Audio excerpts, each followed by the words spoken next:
Welcome to Midnight Fatal Cases. Tonight's story begins in the space between the holidays, when the lights are still up, the streets are quiet, and a house can look safe just because it's glowing from the inside. A teenage Christmas party, an open door, and a silence that arrived too suddenly. This is a true crime documentary told with care and restraint. If you're sensitive to discussions of real-life violence, please take care while watching. Now, let's begin. In the final days of December, time behaves differently. The city is already tired of Christmas, but it has not yet decided to believe in the new year. The snow on the sidewalks is gray and compacted. Holiday lights still glow in windows, even though most people have stopped noticing them. Everyone seems to move a little faster, as if trying to slip between the holidays without getting stuck in this cold, uncertain pause. On nights like this, a house can feel safe simply because it is lit. Light is a promise, and promises sometimes lie. On the edge of a small town known in police records only as Ashford County, there stood a two-story house with white trim and a narrow porch. In winter, the wooden steps were always slick with ice. It was an ordinary house, so ordinary that you could pass it twice and never remember it. That night, music came from inside. Not loud. Not the kind that brings complaints. Confident music. The kind that says no one here is alone. The kind that says nothing bad can happen tonight.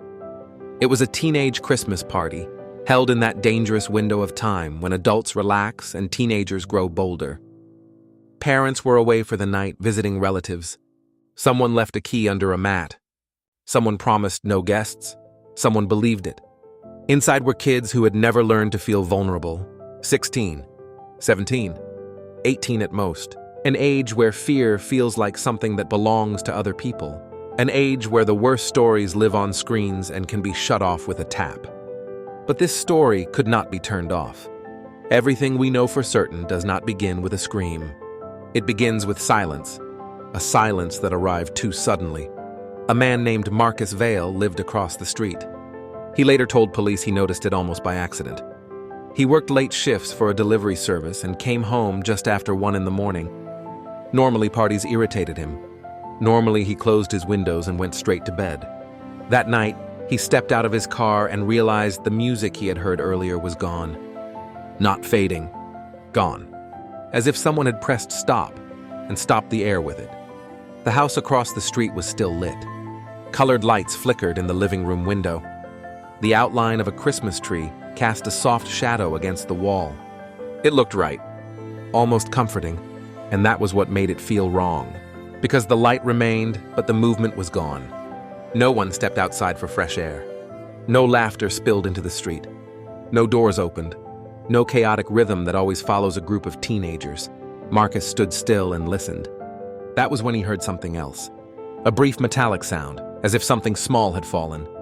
Then a dull knock, like furniture being bumped. Then nothing. He did what people do when they don't want to get involved. First, he told himself it wasn't his business. Then he told himself someone probably fell asleep. And then he noticed the front door. It was open. Not wide. Not broken. Just open enough to slip a hand through, the way a door looks when someone steps out for a second and forgets to pull it closed. But on a night like this, teenagers do not step out for a second, and they do not leave doors like that. Marcus moved closer, not because he was brave, but because curiosity can overpower caution. He stopped at the edge of the yard, careful not to cross the invisible boundary of someone else's home. That was when he saw it. On the porch step, there was a dark mark. Not dramatic, not loud, just a stain, like a seal pressed into the wood. He pulled out his phone. Later, he would say that his hands suddenly felt clumsy. The screen refused to respond. His fingers shook more than he wanted to admit. When he spoke to the emergency operator, he did not say murder. He did not say blood. He chose words that were easier to say out loud.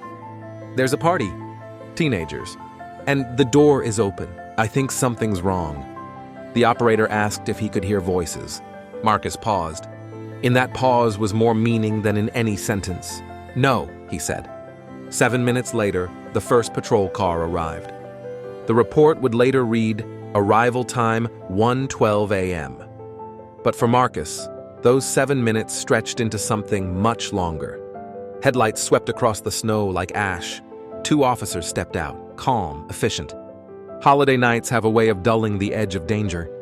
They walked as if expecting to find drunk teenagers who had turned the music down too late. Officer Maya Collins approached first. Her partner, Officer Jason Clark, held his flashlight low, letting the beam cut the darkness carefully, layer by layer. They stopped at the door. "Police," Maya said. "Is anyone inside?" No answer. She repeated it. Nothing. The air smelled faintly sweet, like a warm drink left out too long. And underneath it, something metallic and thin, like a note you only hear once it's too late. Maya pushed the door with her palm. It opened easily. Jackets were piled in the entryway. Sneakers lined the wall, placed with surprising care. A paper garland lay torn on the floor. A plastic cup rested upside down, empty. An ordinary party scene, except for one thing. The silence was too heavy. Not the silence of sleep, not the silence of a quiet house. The silence of absence. Jason's flashlight swept into the living room.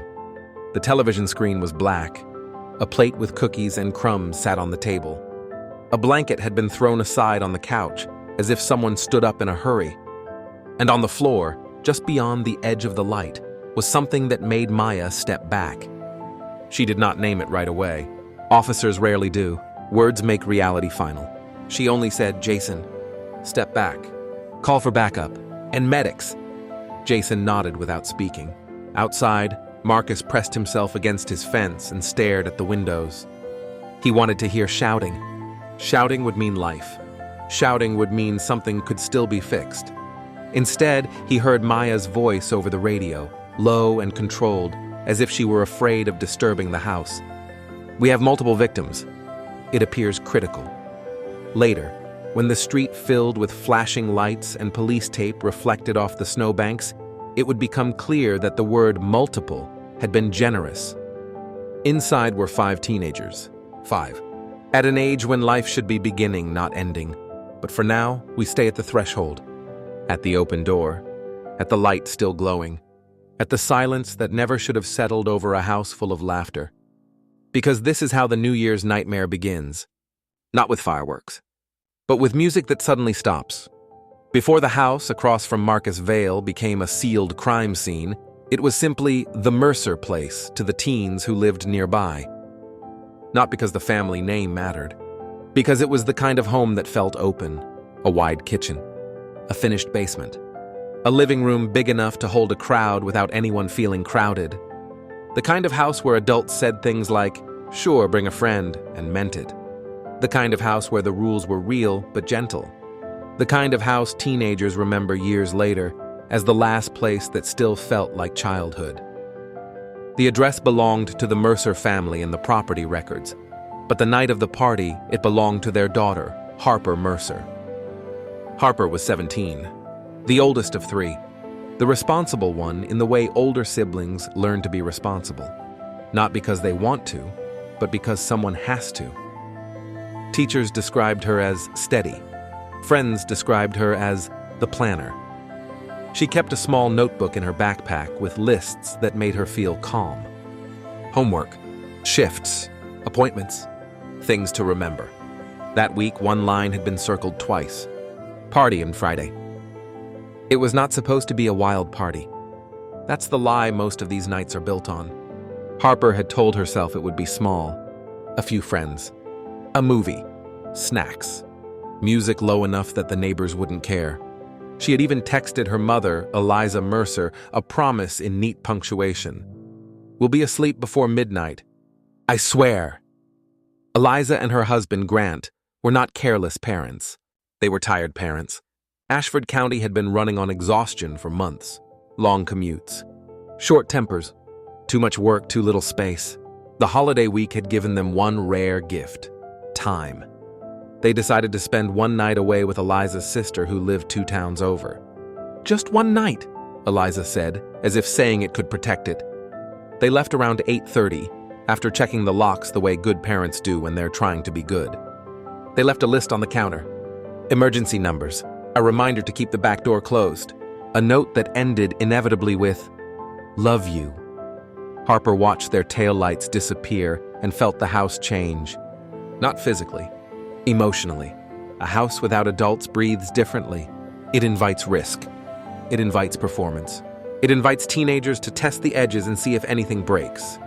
By 9, the first guests arrived. Ethan Brooks came with a speaker tucked under his arm like it was fragile. Ethan was 16, all restless energy and half-finished jokes. He had the kind of charm that made teachers sigh even while they warned him. He was also the one who could talk someone down when things got tense. He'd said more than once, "We keep it chill, no drama." Jordan Price showed up next. 17, hoodie up even indoors. A quiet observer who filmed everything for stories and then deleted it the next day. Jordan's phone was always in hand, not out of obsession, but out of habit. He didn't like empty pockets. He didn't like empty time. Sofia Ramirez came with a bag of chips and a seriousness that didn't match the night. Sofia was 18, already thinking about leaving Ashford County for a college that felt like escape. She had a careful smile, like someone who had learned not to trust a room until she'd mapped the exits. Chloe Nguyen arrived laughing, cheeks red from the cold, hair still damp from a shower she'd rushed through. Chloe was 17, warm, bright, generous with compliments. The kind of person who made other people feel less alone just by standing near them. And Liam Carter, 17, came last. Liam wasn't late. He was deliberate. He moved through spaces as if he was measuring them. He'd been Harper's friend since middle school. He carried himself like he needed to prove he was fine. If you asked most adults in Ashford County, they would describe these kids the same way. Good kids. Normal kids. Kids who made mistakes, but nothing dangerous. That was the point. Nothing about them announced catastrophe. The night began exactly the way Harper had promised herself it would. Music. Snacks. A little dancing that felt more like joking than flirting. Someone put a Santa hat on the edge of the Christmas tree and declared it security. They took pictures. They argued about which song was truly the worst. They rolled their eyes at each other and laughed, the way teenagers do when they are trying not to admit they're happy. The warning signs, if you can call them that, were so small they barely existed. A neighbor's dog barking longer than usual. A car that slowed at the curb and kept moving. A knock on the door that came too early for it to be someone they expected. The first time, Harper ignored it. She assumed it was the wind catching the frame. The second time, Ethan heard it too. He walked to the entryway, looked through the narrow side window, and saw nothing but the porch light and falling snow. Probably someone messing around, he said. Then he shrugged, like shrugging could dismiss the feeling. At 10:27, Jordan posted a short video. 15 seconds. Colored lights. A crowded living room. Chloe laughing off camera. The sound of music loud enough to blur words. The location tag was off, but in a small town tags don't matter. People recognize houses. People recognize street corners. People recognize the shape of a window. That's how unwanted attention happens now. Not through stalking in the old sense. Through visibility. At 11, Harper received a text from her mother. "Everything okay?" Harper wrote back immediately.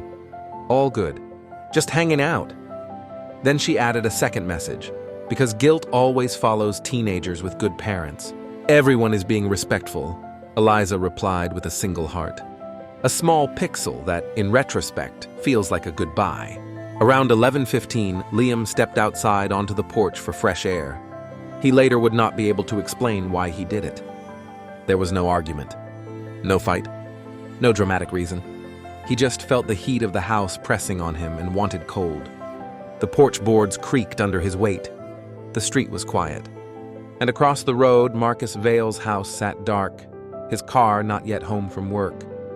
Liam looked down the sidewalk and saw a figure near the corner. Not running. Not hiding. Just standing beneath a street lamp, hands in pockets, head tilted slightly as if listening. Liam stared for a moment and the figure turned its head. Not enough to show a face. Enough to show awareness. Liam went back inside and told no one. That's another warning sign people misunderstand later. Teenagers don't always share fear. They share embarrassment. They share jokes. They share secrets.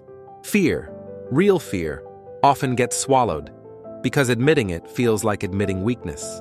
And weakness is the one thing kids that age will do almost anything to avoid. Midnight approached.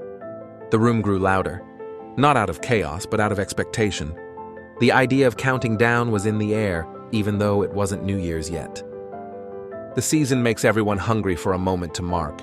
Someone suggested going outside to film fireworks someone else would set off. Someone else suggested staying in because it was too cold. Harper checked the doors almost unconsciously. Front door locked. Back door locked. She did it the way you check your phone, by habit. Then Chloe asked for more cups. Harper walked to the kitchen. And while she was gone, someone knocked again. 3 quick taps. Clean. Polite. Ethan looked toward the door. Jordan paused the music. For a second, the house held its breath. Then the knocking stopped. And laughter returned, a little thinner than before. That is what normal life before collapse looks like. It doesn't look like a warning label. It looks like a room full of bright faces, convinced the future is a guarantee. It looks like a door that stays locked until at some point it doesn't. And it looks like a night that keeps moving forward minute by minute, even when it should have turned back. By the time the clock crossed midnight, the house no longer felt the way it had an hour earlier. Nothing obvious had changed. The same lights blinked along the windows. The same music played, though now it was louder, less curated. The same teenagers filled the rooms. But something subtle had shifted. The feeling of being watched doesn't arrive as fear, not at first. It arrives as distraction, missed jokes, half-finished sentences, a sense that the room is slightly out of sync with itself. Ethan noticed it when he realized he was repeating himself. He had just told the same story for the 3rd time, and no one laughed. Not because it wasn't funny, but because no one was really listening. Jordan kept glancing at his phone, not scrolling, just waking the screen. Sophia stood near the kitchen doorway, arms crossed, eyes drifting toward the hall. Chloe sat on the couch, smiling automatically, her leg bouncing without rhythm.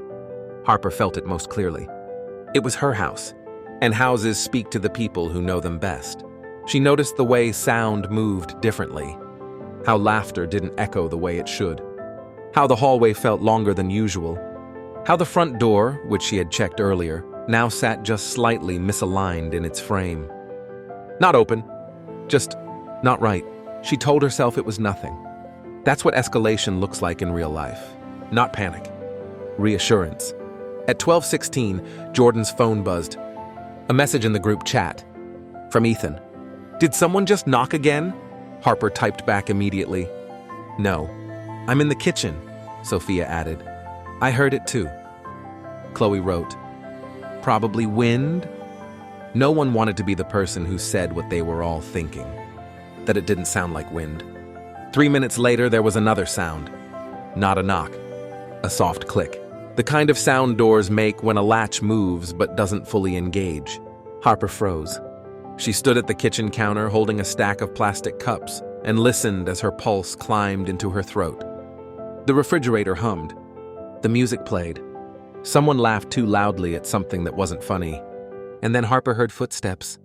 Not heavy. Not rushed. Measured. She stepped into the hallway. The front door was no longer fully closed. It was open just enough for cold air to slip inside. Harper stared at it, trying to understand how it had changed without her noticing. Ethan appeared behind her. You see that too? He asked. Harper nodded. Did you unlock it? He said. No. They stood there for a moment, 2 teenagers staring at a door, trying to calculate how scared they were allowed to be. Ethan reached out and pulled it shut. The latch clicked. He locked it. There, he said, forcing a smile. Probably someone leaning on it earlier. Old house. But Harper didn't move, because when Ethan closed the door, she had caught a glimpse of something outside. Not a person. A shape. A shadow that pulled back just a fraction too late. Her mouth opened, then closed. She didn't say anything. That decision, the choice not to speak, would later be examined from every angle. But silence, in moments like this, doesn't come from stupidity. It comes from hope. Hope that you are wrong. Hope that saying nothing will make nothing true. At 12:23, Liam sent a private message to Jordan. There's someone outside. I saw them earlier. Jordan read it. Then read it again.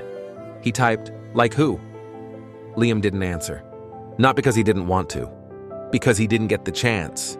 The next sound cut through the house with a clarity that couldn't be dismissed. Glass, not shattering, cracking. A sharp, brittle snap, followed by the faint tinkle of something falling inward. Music stopped. This time, no one laughed it off. Ethan said, "Okay, that's not nothing." Sophia moved toward Harper. "We should call someone," she said. Harper reached for her phone. No signal. Not 0 bars, the kind that flickers between 1 and none. Enough to make you think it might come back if you wait. The house felt smaller now. Not physically. Psychologically. Every room narrowed. Every doorway became a question mark. Chloe whispered, "What if it's a prank?" But even as she said it, her voice shook. Pranks don't arrive like this. Pranks want an audience. At the back of the house, near the basement stairs, something thumped. Once, then again. Louder. Someone was inside. That realization lands differently than fear. Fear is abstract. Presence is absolute. Harper raised her voice. "Who's there?" The words echoed down the hallway and came back unchanged. No answer. Ethan stepped forward, then stopped. The bravado drained from his posture in real time. "Nope," he said quietly. "Nope. We're not doing that." Jordan started filming, not because he thought it would help. Because when reality breaks, people reach for proof. His camera caught the hallway, the blinking lights, the way the air itself seemed to vibrate. Then the lights flickered. Once, twice, and went out. The house fell into a different kind of dark. Not total. Emergency lights glowed faintly. Decorations blinked on battery power. Phones cast weak rectangles of light that did more harm than good, creating sharp shadows and blind spots. Someone screamed. Short. Cut off. That sound would later replay in the minds of everyone who heard it, over and over, never resolving. What followed was not chaos. It was confusion. Movement without direction. Voices overlapping. Names shouted into rooms that did not answer back. People ran, then stopped, unsure where to go. Harper felt a hand grab her wrist. "Sophia." "Back door," Sophia said. "We go out the back." They ran toward the kitchen. The back door was open. Wide. Cold air poured in, carrying the smell of snow and something else, something iron-sharp and wrong. Sophia stopped so abruptly Harper ran into her. There were footprints on the tile. Wet, leading inward, not outward. Whatever had come into the house hadn't entered through the front. It had already been here. At that moment, the idea of escape shifted into something darker. Because escape requires a clear direction. And now there wasn't one. From the living room came another sound. Heavy. Final. Ethan's voice shouted Harper's name. Then stopped. The house swallowed the silence that followed. Jordan's phone slipped from his hand and clattered onto the floor, still recording. The camera pointed at nothing.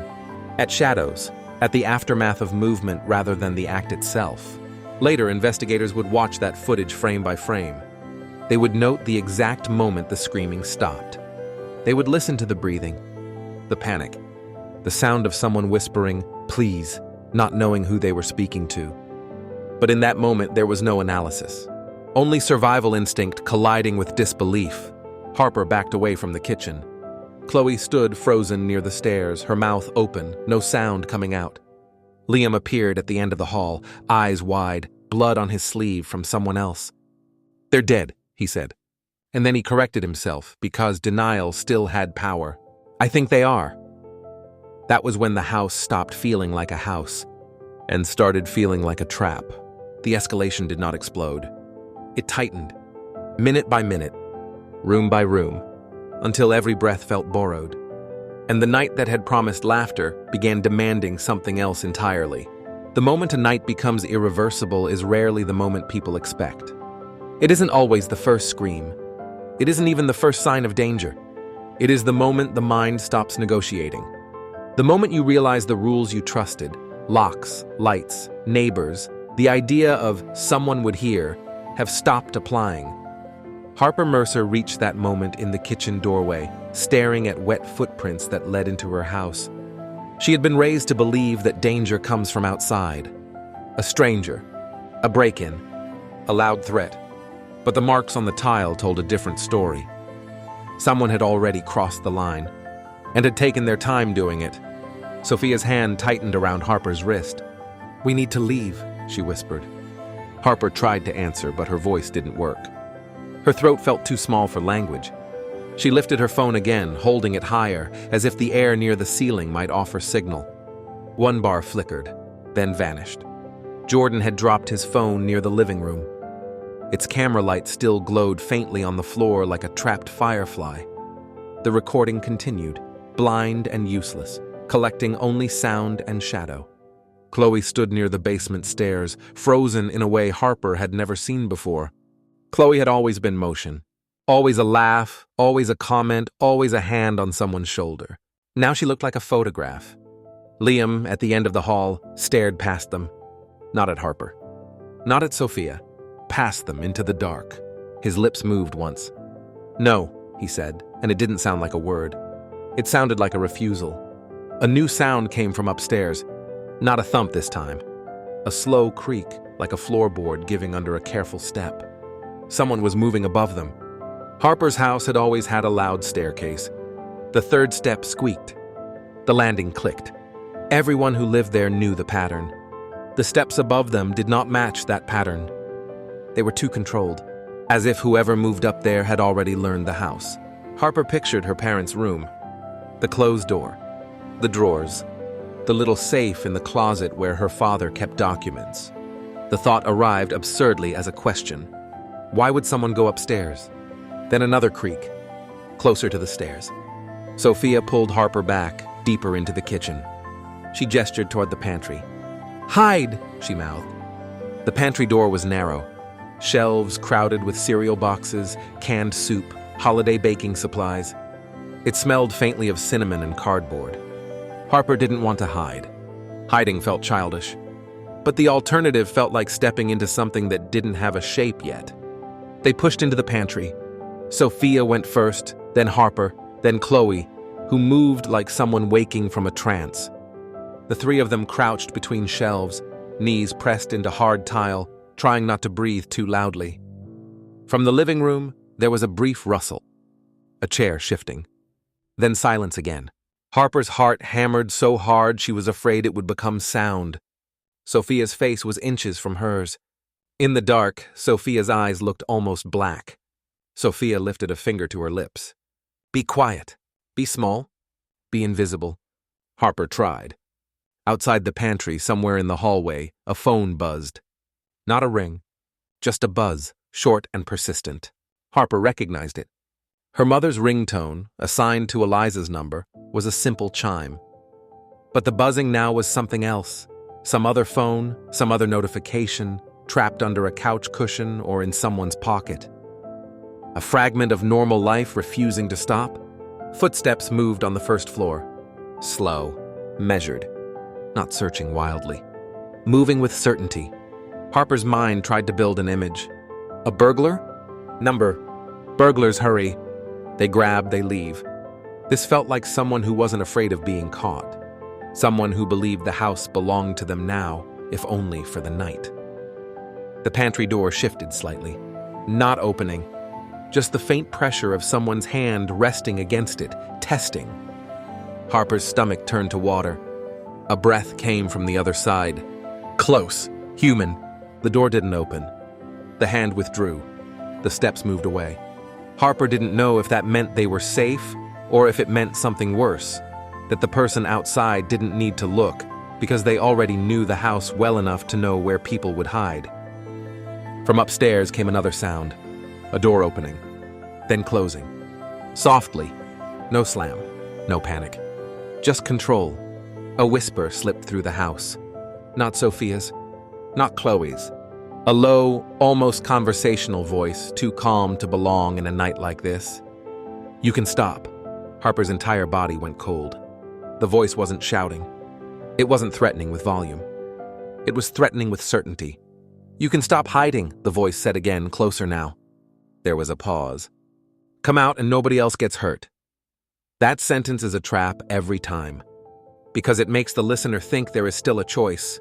It makes them believe that obedience can rewind the last minutes. Sophia squeezed Harper's hand hard, warning her without words, "Don't move." Chloe's breath shuddered once, and Harper realized Chloe was trying not to cry. Then in the hallway, Ethan's voice rose, hoarse and broken. "Hey, leave them alone!" Harper's eyes widened. Ethan was alive, or at least he had been alive a second ago. Harper wanted to call his name, but Sophia's grip tightened again. Outside, there was movement. A scuffle, brief, sharp, like two bodies colliding. Then Ethan's voice cut off. Not fading.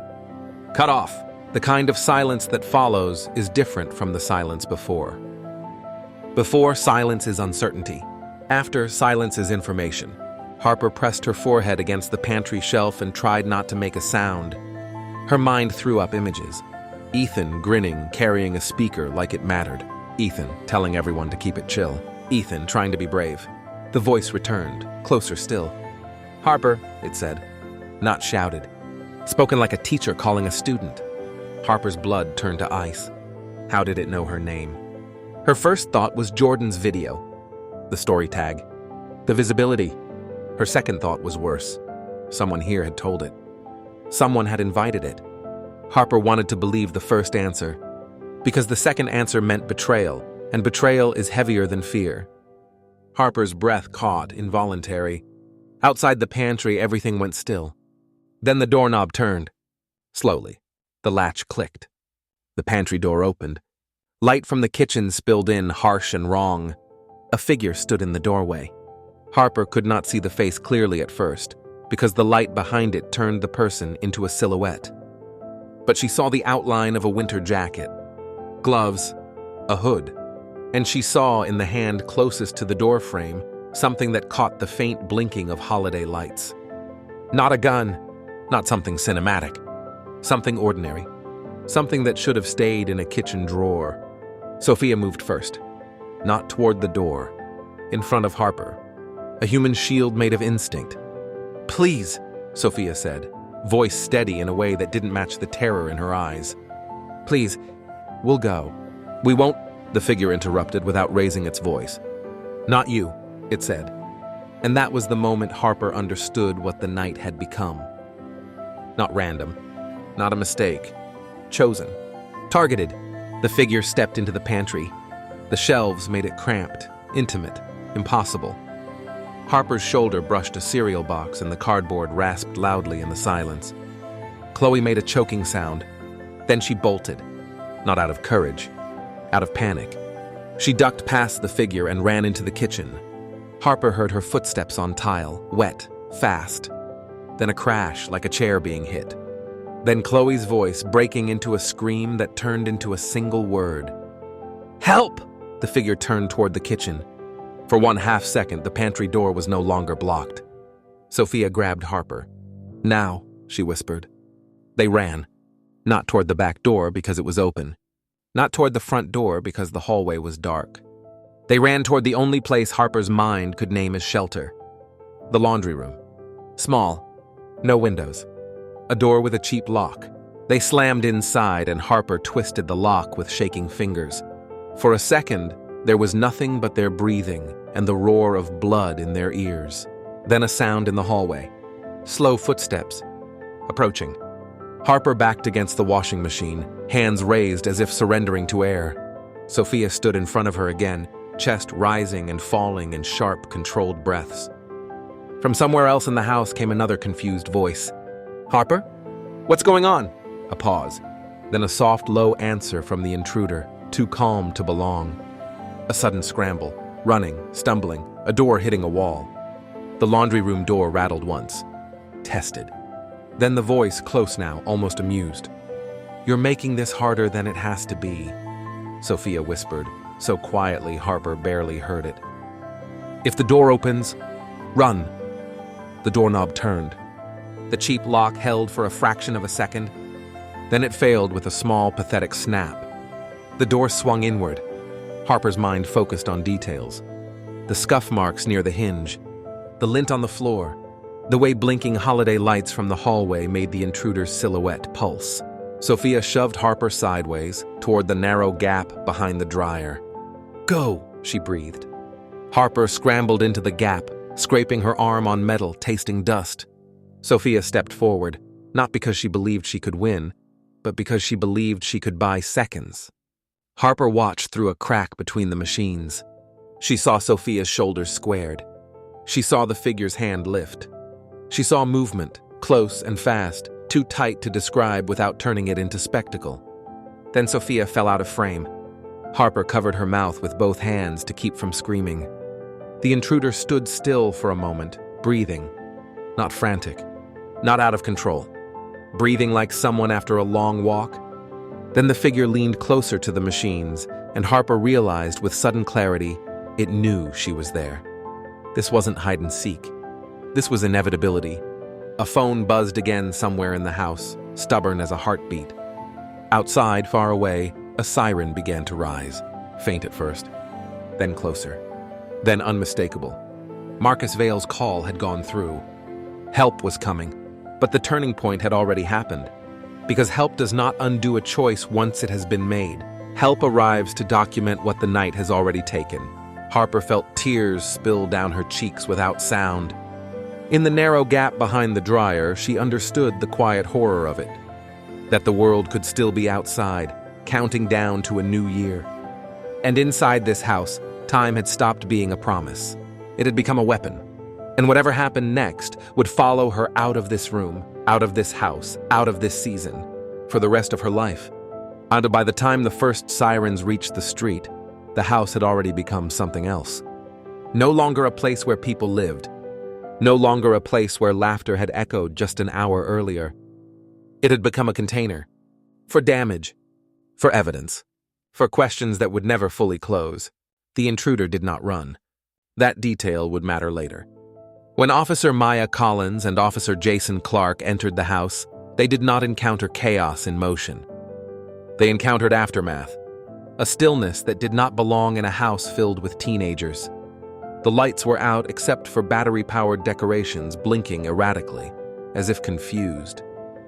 The air was heavy, thick with overlapping smells, sweet alcohol, sweat, something metallic that officers are trained to recognize even when they don't want to. Maya moved first, her flashlight steady, her breathing controlled. She saw the living room. She stopped. Jason stepped in beside her and said nothing, because there was nothing useful to say. They found Ethan Brooks near the couch. Not where he had fallen, where he had ended. Jordan Price lay a few feet away, his phone still recording on the floor beside his hand. The screen was cracked. The video was dark. The audio would later become evidence no one wanted to listen to twice. Chloe Nguyen was found in the kitchen. The chair she had hit lay overturned, one leg broken clean through. Her expression told the story her voice no longer could. Upstairs, they found another teen, one of the later arrivals, collapsed near the bathroom door. He had been running. The angle of his body made that clear. 5 teenagers, 5 separate points of impact. 5 lives that had ended in different parts of the same house. The pattern mattered, because it showed movement, control, time. Harper Mercer was found alive, barely. She was wedged behind the dryer in the laundry room, knees pulled to her chest, hands pressed so tightly over her mouth that her lips had gone numb. When Maya reached her, Harper did not respond to her voice. Maya had to touch her shoulder. Harper screamed then, not loud. Not long. Just one sharp sound like something tearing. Sofia Ramirez was found moments later. The medics worked anyway. They always do. But there are moments when procedure is more for the living than the dead. The house filled with people. Paramedics. Additional officers. Supervisors. Crime scene technicians. Each arrival stripped the house further of anything that resembled a home. Marcus Vale stood across the street, wrapped in a blanket someone had given him, watching his quiet neighborhood turn into a perimeter. He would later say the worst part was not the lights. It was the calm, the way professionals move when they already know what they're dealing with. Harper was taken to the hospital under guard. She did not ask about her friends. She did not ask who was dead. She already knew. Shock is efficient like that. At the station, detectives began the slow work. They separated fact from rumor, movement from assumption. They reviewed Jordan's phone. The video did not show faces. It did not need to. The audio captured breathing, footsteps, A voice, low, controlled, unfamiliar. And a name, Harper. That single word shifted the investigation, because it confirmed what detectives had begun to suspect from the layout of the scene. This was not random. Harper was interviewed at dawn. She sat wrapped in a hospital blanket, a paper cup of water untouched in her hands. Her parents had arrived by then, faces gray, eyes hollow, clinging to her as if proximity could reverse time. Detective Alan Pierce led the interview. He spoke softly, asked simple questions. Harper answered in fragments. She described the knocks, the door, the voice. She described the way the intruder moved through the house as if he knew it. When Pierce asked if she recognized him, Harper shook her head. But when he asked if she thought the person had known her name before that night, Harper hesitated, then nodded. That hesitation opened doors investigators did not want to open, but had to. They canvassed social media. They pulled messages. They traced visibility. Jordan's video, though short and untagged, had been viewed dozens of times. One account had watched it repeatedly. The account belonged to a man named Daniel Reeves, 29, lived 3 blocks away, no criminal record, worked irregular shifts, known in the neighborhood only as quiet. Reeves had commented once on Harper's photo months earlier. Nothing threatening, just a heart. That heart was screenshotted and passed around briefing rooms like something radioactive. Detectives brought Reeves in for questioning the next afternoon. He did not resist. He did not deny being near the house. He claimed curiosity. He claimed he heard noise and went to complain. When confronted with the footage, the footprints, the pattern, he grew quiet. When confronted with Harper's survival, he looked disappointed. That reaction sealed it. Reeves confessed in pieces, not dramatically, not emotionally. He said he felt invisible. He said the party felt like an invitation. He said when he knocked and no one answered, he tried the door. He said he lost control when he realized they were afraid of him. That phrase, lost control, was used often by the defense later. But control was exactly what the evidence showed. The town learned the truth in stages. First the deaths, then the number, then the ages, then the name of the suspect. Ashford County did not sleep well after that. Parents checked doors twice. Teenagers stopped going out. The idea of safety felt perforated. Because the killer had not come from nowhere. He had been there all along. And the fallout did not end with an arrest. It settled into routines, into conversations that stopped mid-sentence, into houses that no longer felt neutral. The discovery was complete. But the damage was just beginning. The town entered the new year quietly. No countdowns in public spaces, no fireworks over the square, no celebrations loud enough to pretend nothing had happened. Ashford County crossed into January the way people walk past a hospital room they're afraid to look into. Quickly, eyes forward, breath held. The Mercer house stood empty. Police tape was removed within days, but absence lingered longer than plastic ever could. The porch light stayed off. Snow collected on the steps without footprints disturbing it. Neighbors learned to avert their eyes without realizing they were doing it. Harper Mercer survived. That fact alone reshaped the case. It also reshaped her life. She was discharged from the hospital 3 days later with bruises, shallow cuts, and injuries that would heal. The others would not. Harper did not return to school that semester, or the next, or the one after that. Her parents tried to create a sense of normalcy, therapy appointments, careful routines, meals eaten together even when no one was hungry. But normalcy is not something you return to. It is something you mourn. At night, Harper slept with the lights on. Sometimes she slept on the floor of her parents' bedroom because walls felt safer when they were close. She woke from dreams where doors opened silently, where voices said her name from just outside her field of vision. In those dreams, the voice was never shouting. It never needed to. Daniel Reeves was charged with 5 counts of first-degree murder. There was no spectacle in court. No dramatic outbursts. No statements meant to shock. The evidence spoke quietly and thoroughly. The movement between rooms, the timing, the recordings, the knowledge of Harper's name. Reeves did not look at Harper during the trial. Not once. When asked why, he said he didn't want to upset her. The judge did not respond to that statement. The jury deliberated less than 6 hours. Guilty on all counts. Life without parole. No one in the courtroom celebrated. There was nothing to celebrate. The parents of the victims sat together afterward in a room that smelled like stale coffee and paper. Some cried. Some stared at the floor. Some said nothing at all. Grief doesn't follow a shared script. Sofia Ramirez's family moved away within months. Ethan Brooks's bedroom stayed exactly the same for a year before his mother could bring herself to open the door. Jordan Price's phone was returned to his parents, wiped clean except for the last video, which they never watched. Chloe Nguyen's laughter became something her friends remembered with guilt, as if joy itself had become dangerous. The Mercer house was eventually sold, not to a family, to the city. It sits now, unchanged on the outside, quietly maintained, deliberately unmarked. No plaque, no sign, no explanation. Just a house people drive past and feel a tightening in their chest without knowing why.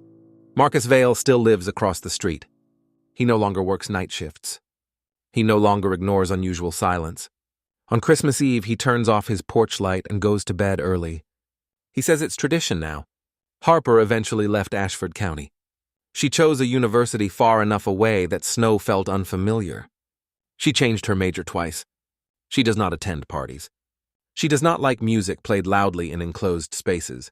She keeps one thing from that night. Jordan's phone was returned as evidence years later, once the appeals window closed. Harper asked for it.